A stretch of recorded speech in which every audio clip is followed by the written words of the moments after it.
ہم تو اس لیے صحیح سمجھتے ہیں کہ اب دیکھو ایک طرف ہم اگر یہ دعویٰ کریں کہ رسول پاک صلی اللہ علیہ وسلم مختار کل بھی ہیں، حاضر ناظر بھی ہیں، یہ اب ہم اپنی مسجد میں کسی غلط عقیدے والے کو نہیں کھڑا ہونے دیں گے. صحیح.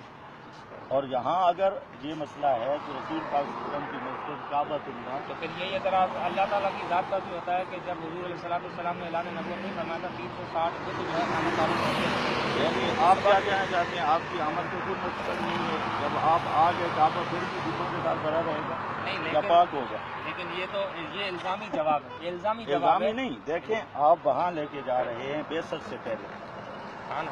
بعثت سے پہلے لیکن اللہ تعالیٰ تو جب اللہ کے محبوب آ گئے. ہاں. اب سوال یہ ہے کہ رسول پاک صلی اللہ علیہ وسلم کی محنت ضائع ہو گئی، معاذ اللہ مسجد نبوی کے غلط آدمیوں کا قبضہ، نہیں، ایسا نہیں. کعبۃ اللہ پہ غلط لوگ، ایسا نہیں ہے.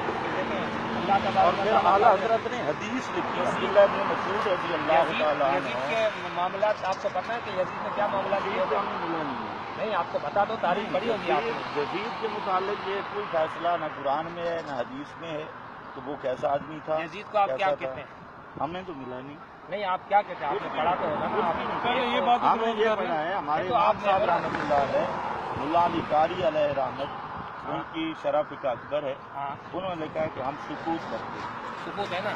ہم لیکن نہ برا کہتے ہیں لیکن نہ امام احمد بن حنبل کا جو موقف ہے تو یار وہ تو اختلافی مسئلہ ہے. میں یہ کہہ رہا ہوں یزید کی شخصیت کی بات نہیں. یزید نے جو میرا موقف سوال یہ ہے مدینے میں کہ کیا، ایک طرف ہمارا دعویٰ یہ ہے کہ رسول پاک صلی اللہ علیہ وسلم کی بات ٹھیک ہے، یہی ہے نا ہر مسلمان کا دعویٰ.